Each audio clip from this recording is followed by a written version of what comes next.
সমগ্ৰ অসমৰ লগতে মাৰ্ঘেৰিটাৰ এই লিডু আৰক্ষী চকীৰ অন্তৰ্গত আজি আমি বৰ এটা ৰহস্যজনক ভাৱে আমি কেইবাদিন ধৰি আমি বিচাৰি আছো দীপক ঝা নামৰ ব্যক্তিজনক, যিজন ব্যক্তিৰ নামত মোৰ দেন 10-12টা মান গাড়ী মানে প্ৰথম পক্ষ যিজন গাড়ীৰ তেখেতৰ লগত EMI দিবৰ ওপৰত এটা মানে বুজাবুজি এটা আণ্ডাৰষ্টেণ্ডিং লেটাৰ এটা হৈছে, কোৰ্ট এগ্ৰিমেণ্ট হৈছে আৰু সেইটো বিক্ৰী নহয়, কাৰণ EMI গাড়ী বিক্ৰী নহয়, স্পষ্ট কথা।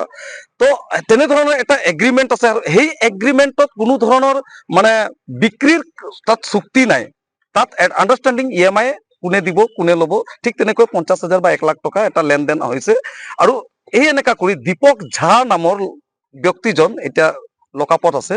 তাৰ লগত আৰু এজন দীপক জয়ছল নামৰ এজন ব্যক্তি আছে, তেখেতে এজেণ্ট হিচাপে লিংকমেন হিচাপে কাম কৰে আৰু আমি ইয়াত দেখিবলৈ পাইছো প্ৰায় 10-12 জন একেটাই কেছ। ইয়াত স্পষ্টভাৱে আমি ক'ব খুজিছো অন বিহাফ অফ আদিবাসী ছাত্ৰ সন্থা তিনিচুকীয়া জিলা সমিতি, মাৰ্ঘেৰিটা আঞ্চলিক সমিতি, গোৰ্খা ছাত্ৰ সন্থাৰ লগত আমি ইয়াৰ অভিযানটো চলাই আছিলো। আজি যোৱাকালি ফটককে আমি তিনিচুকীয়া পুলিচে এৰেষ্ট কৰা হ'ল আৰু ইয়াত অনা হৈছে।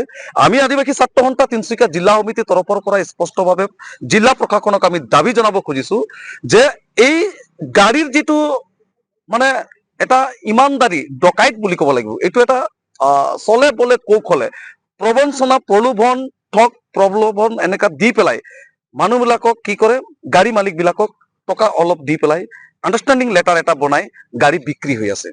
আৰু এইটো ডিমাণ্ড দেখিছো আমি, এইটো ধেমাজিৰ এটা মানে ধেমাজিৰ ৰেজিষ্ট্ৰেশ্যন বুলি দেখাইছে, তিনিচুকীয়া ৰেজিষ্ট্ৰেশ্যনটো। ইয়াত হয়তো আমি যিমান দূৰ গম পাইছো দ্বিতীয় বা ইয়াত দেখিবলৈ পালো 2-1জন অধিবক্তা ইয়াত আহিছিলে সেই ব্যক্তিজনৰ পক্ষত। হয়তো ক'তবা নহয় ক'তবা আমাৰ এটা সন্দেহ উপজিছে যে ইয়াত বহুত ডাঙৰ এটা চক্ৰ জড়িত আছে, গাড়ী বিক্ৰী কৰাৰ, গাড়ী কিনা বেচা কৰাৰ অবৈধভাৱে, কিন্তু বৈধ কাগজ বনাই পেলাই ইয়াত কি কৰিছে অবৈধভাৱে কোনো ধৰণৰ NOC নোহোৱাকে। প্ৰথম কিনোতা ব্যক্তিজনৰো গাড়ী নহয়, গাড়ীটো হয় ফাইনেন্সৰ গাড়ী, ফাইনেন্সৰ পৰা কেনেকৈ এওঁলোকে এটা NOC ওলাইছে বা NOC ওলাইছে বিক্ৰী কৰোতাজনে যে বিক্ৰী কৰি দিলে বুলি, কিন্তু যিটো কাগজ দেখিবলৈ পাইছো সেইটো কোনো বিক্ৰী কাগজ নহয়, এইটো আণ্ডাৰষ্টেণ্ডিং কাগজ। আমি তিনিচুকীয়া জিলা প্ৰশাসন তথা মাৰ্ঘেৰিটা পুলিচ প্ৰশাসনক বা লিডু আৰক্ষী চকীক আমি অনুৰোধ জনাইছো ইয়াৰ ওপৰত চৰজমিন তদন্ত কৰিব লাগে আৰু ইয়াত বহুত ডাঙৰ চক্ৰ জড়িত আছে, ইয়াক উৎখাত কৰিব লাগে। স্পষ্ট কথা মানুহজনীয়ে দীপক ঝাই লৈ গৈছিলে 3 মাহ আগত। ক'ত থাকা তুমি? মই লিডু টিককত নিউ ৱেট বিচত থাকো। 3 মাহ হৈ গ'ল দীপক ঝাই মোৰ মানুহজনীক লৈ গ'ল। তাইৰ লগত আছে বুলি মই খবৰ পাইছিলো, তাত গৈ মই সুধিলো, তাত গৈ মানুহজনীৰ ওচৰত কলেজৰ ওচৰত তাত গৈ সুধিলো, মানুহজনী ক'লে মালিকজনী ক'লে মোক তাত আছে বুলি ক'লে, দুজনে লগতে থাকে বুলি ক'লে মোক। তাৰপিছত মই মানুহজনী মালিকজনক ক'লো মই ঠিক আছে মোক তুমি প্ৰুফ দিব পাৰিবা বুলি মই এনেকৈ ক'লো। হ'ব ঠিক আছে মই এইকেইটা দি দিম আৰু মোৰ বন্ধন বেংকৰ পৰা লোন লৈ থৈছে, মোক একো নাজানো, মোৰ পৰা ব্লেকমেইল কৰি লৈ গৈছে, চাইনটো মোক স্কুলত দিব লাগে বুলি কৈ নেকি লৈ গৈছিলে। তাৰপিছত এতিয়া বন্ধন বেংকৰ পৰা কিমান 80,000 ইমান ওলাই লৈ গৈছে। তাৰপিছত এতিয়া মোৰ লগত একো টকা অহা নাই হাতত, মই খালি ইমানে লাগে মোক পইচা কৰিব লাগিব। দীপক ঝাই লৈ গৈছে মই মানিছো, মোৰ লগত মানুহজনী নালাগে, মোক খালি মোৰ লোনটো মাৰি দিয়ে, মোক হেৰেছমেণ্ট নালাগে। আৰু আগৰ পৰা আছিলে সিহঁতৰ মই গম নাপাওঁ, এতিয়ালৈকে মই খবৰ নাপাওঁ। আজিকালি মই ভাইটি বিলাক ওলাই গ'লে তাৰপিছত মোৰ ভাইটি বিলাক কৈ আছিলে আগৰ পৰা তেনেকে আছে এনেকে আছে বুলি ক'লে, তাৰপিছত মই গম পালো তেনেকে আছিলে। এতিয়া আগত দিছিলো মই, মোৰ মাইকীজনী ওলাই গুচি গ'ল বুলি, মাইকীজনী ক'লে ঠিক আছে তই ওলাই, মই মোৰ বিষয় বজাই গৈছিলো, মই মোৰ মা দেউতা ঘৰত গৈছিলো, আকৌ মই আহি যাম বুলি এনেকে কৈছিলে। আকৌ কিমান দিনে কথা পাতিলে, তাৰপিছত আকৌ ওলাই গুচি গ'ল, তেনেকে কৰিলে গুচি গ'ল। বেংকৰ পৰা যোনটো লোন লৈছে মই এইটো দিব নাপাৰো, মোক হেৰেছমেণ্ট কৰি আছে। কিমান লৈছে এইটো মই নাজানো, এই বন্ধন বেংকৰ পৰা লৈছে। আৰু যোন মোৰ লোন মাৰিব দুজন এতিয়ালৈকে দীপক ঝাৰ লগত আৰু অঞ্জনা দৰ্জী হয়, দুজন থাকিছে, এইটো দীপক ঝাই মাৰিব লাগিব। তাৰ লগত মোক একো নাই, মোৰ মানুহজনী লৈ গুচি যাওক, বিয়া পাতক, যি কৰক মোক মতলব নাই, যি কৰক খালি লোনটো মাৰিব লাগে, মোক শান্তি দিব লাগে, ইমানে কৈছো।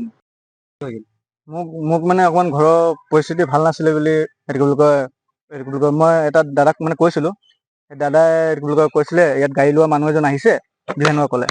তো দাদাজন আহিলে, অহাৰ পিছত মোৰ লগত কথা পাতি মেলি মোক মানে নিজৰ ব্যৱসায়ৰ কাৰণে 1 লাখ টকা দিলে। 1 লাখ টকা দিয়াৰ পিছত মই ইয়াক সুধিছিলো গাড়ীটো এইটো কি বুলি কয় ক'ত চলিব বুলি সুধিছিলো। তেওঁ ক'লে কি লোকেলতে চলিব, আমাৰ অইলত চলিব, অইলৰ এগ্ৰিমেণ্ট থাকে, এগ্ৰিমেণ্টৰ হিচাপত চলিব, ছমাহ নহ'লে 3 মাহ চলিব, চলাৰ পিছত আকৌ বেলেগ অইলত আকৌ টেণ্ডাৰ থাকে তাত গুচি যাব বুলি সেনেকুৱা ক'লে। সেনেকুৱা কৈ পিনে তাৰপিছত গাড়ীখন মোৰ পৰা লৈ গ'ল, লৈ যোৱাৰ পিছত মোক 4 মানে 5 মাহৰ পিছত মই এগ্ৰিমেণ্ট বনাই দিছে।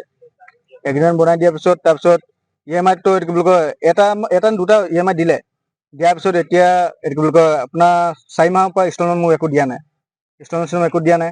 এতিয়া মই খবৰ পাইছো মানে এইটো কি বুলি কয় ইয়াৰ ঘৰত গৈছিলো মই সুধিবলৈ, তো ঘৰত মানুহজন নাই, ফোন কৰিলে ফোন ৰিচিভ নকৰে। কোন হয় মানুহজন, কোন হয়? দীপক জেছৱাল। ক'ত আৰু থাকে দীপক জেছৱালে মোৰ ঘৰৰ পৰা গাড়ী লৈ গৈছিলে আৰু দীপক ঝাৰ নামত এগ্ৰিমেণ্ট বনাইছে। দীপক ঝা ক'ত হয়? কোন হয়? দীপক ঝা এইটো টিককৰ হয়, টিককত জেছৱাল আপোনাৰ 4 মাইলত। জেছৱাল গৈছিলে তোমালোকৰ ঘৰত? জেছৱাল গৈ পিনে মোৰ ঘৰৰ পৰা গাড়ীখন লৈ গৈছিলে। তোমাক প্ৰথম অৱস্থাত কি প্ৰলোভন দিছিলে, মানে কেনেধৰণৰ কথা কৈছিলে? মোক কৈছিলে কি গাড়ীখন এই লোকেলতে চলিব, তোমাক মই ব্যৱসায় কৰিবৰ কাৰণে তোমাৰ গাড়ীখন লৈ গৈছো যদি তোমাৰ একো ব্যৱসায় নাই, তোমাক মই 1 লাখ টকা এটা দিছো, তুমি কিবা এটা ব্যৱসায় কৰি থাকা বুলি সেনেকুৱা মোক কৈ পিনে 1 লাখ টকা দিলে, দি পিনে গাড়ীখন লৈ গ'ল। লৈ যোৱাত ক'লে কি গাড়ীখন মই লৈ গৈছো EMI যেতিয়ালৈকে EMI-টো ক্লিয়াৰ নহয় তেতিয়ালৈকে EMI-টো মই চলাম বুলি। তাৰপিছত ক'ত EMI মানে এটা দুটামান চলালে, চলোৱাৰ পিছত তাৰপিছত এতিয়া EMI একো চলোৱা নাই। তাৰপিছত সেই দীপক মই ঝা ঘৰত গ'লো, যাৰ নামত এগ্ৰিমেণ্ট হ'ল সেয়া ঘৰত গ'লো, সেয়া ঘৰত গৈ পিনে চাইছো সেয়া ঘৰত তলা মৰা আছে। সেই মাকৰ ঘৰত গৈছিলো, মাকে কৈছে কি মোৰ ল'ৰাটো বোলে 6 বছৰৰ পৰা একো ঘৰত কণ্টেক্ট চণ্টেক্ট নাই, খালি এইফালৰ পৰা মানে গ'লে মানে তেতিয়া ঘৰত সোমাই বুলি সেনেকুৱা মোক কৈছে। গাড়ীখন তুমি ক'ত আছে বুলি ভাবিছা? গাড়ীখন মানে মই অলপ চলপ খবৰ পাইছো ৰাজস্থান চুৰি বজাত আছে বুলি এনেকুৱা মই খবৰ পাইছো। কিবা কেছ দিছে নে? হা? মোক এইটো কি বুলি কয় ফাইনেন্সাৰ পাৰ্টিয়ে মোক বাৰে মানে পুৰা প্ৰেছাৰ দি আছে। এইটো কি বুলি কয় তুমি এইটো কি বুলি কয় গাড়ীখন আনি নহ'লে আমাক হেণ্ড অভাৰ কৰা, নহ'লে এইটো কি বুলি কয় ছেটেলমেণ্ট কৰা, নহ'লে তোমাৰ ওপৰত একশ্যন লোৱা যাব বুলি মোক সেনেকুৱা কৈ আছে। চলা ফাইনেন্স। দীপক ঝা ফোনে উঠা নাই, এতিয়ালৈকে কণ্টেক্ট হোৱা নাই। এতিয়া থানাত অহাৰ পিছতো কণ্টেক্ট মানে কৰা নাই, এতিয়ালৈকে কথা পতা নাই। যিকোনো খবৰৰ বাবে যোগাযোগ কৰক 7099017330 লগতে 7099017110 নম্বৰত।